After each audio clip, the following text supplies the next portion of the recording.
नमस्कार। क्या आप बद्रीनाथ की कहानी जानते हैं? ये वही स्थान है जहाँ कभी भगवान शिव और माता पार्वती रहा करते थे। हाँ, ये उनका घर था। एक दिन देवर्षि नारद नारायण अर्थात भगवान विष्णु के पास पहुंचे और बोले, प्रभु, आप मनुष्यों के लिए कोई अच्छी मिसाल नहीं बन पा रहे हैं। आप हर समय शेष नाग पर विश्राम करते हैं।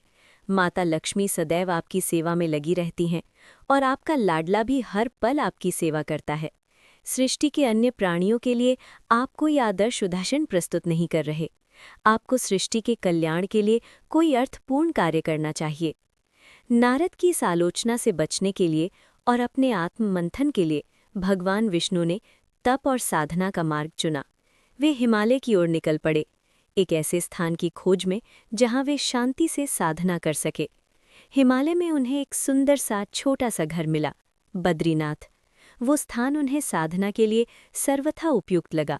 लेकिन जैसे ही वे उस घर के भीतर गए, उन्हें ज्ञात हुआ ये तो भगवान शिव का निवास है। और शिव, वे कोई साधारण देव नहीं है। यदि उन्हें क्रोध आ जाए तो वे दूसरे का ही नहीं, स्वयं का भी विनाश कर सकते हैं। ऐसी स्थिति में नारायण ने एक उपाय सोचा।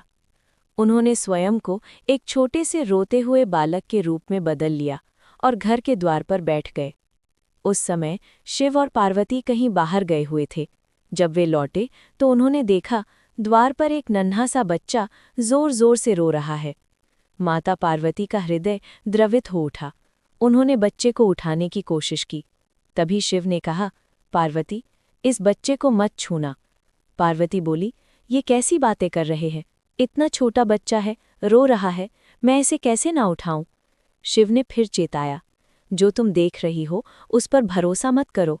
मैं कह रहा हूं इस बच्चे को मत उठाओ। भावुक ठहराव। लेकिन पार्वती का मातृत्व जाग चुका था। उन्होंने कहा, आप चाहे कुछ भी कहें, एक माँ अपने बच्चे को इस हाल में नहीं छोड़ सकती। और ये कहते हुए उन्होंने उस बच्चे को अपनी गोद में उठा लिया। बच्चा तुरंत शांत हो गया। पार्वती की गोद में वो अत्यंत प्यारा और शांत दिखाई देने लगा। शिव सब समझ रहे थे, पर अब कुछ किया नहीं जा सकता था।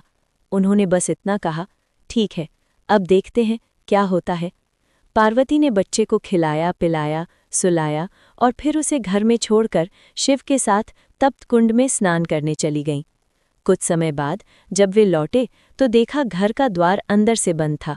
पार्वती चकित रह गईं। दरवाज़ा कैसे बंद हो गया? शिव गंभीर स्वर में बोले, मैंने कहा था ना, इस बच्चे को मत उठाओ। अब वही बच्चा घर के भीतर है और द्वार अंदर से बंद कर लिया गया है। पार्वती ने चिंतित होकर पूछा, अब हम क्या करेंगे? गहरा ठहराव।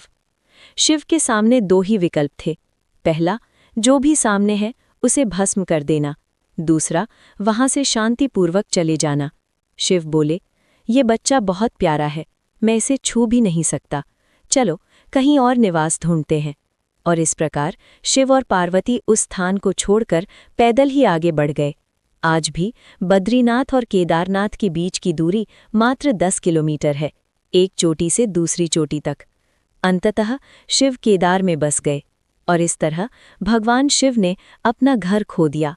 आप पूछ सकते हैं, क्या शिव को ये सब पता था? हाँ, उन्हें सब पता था।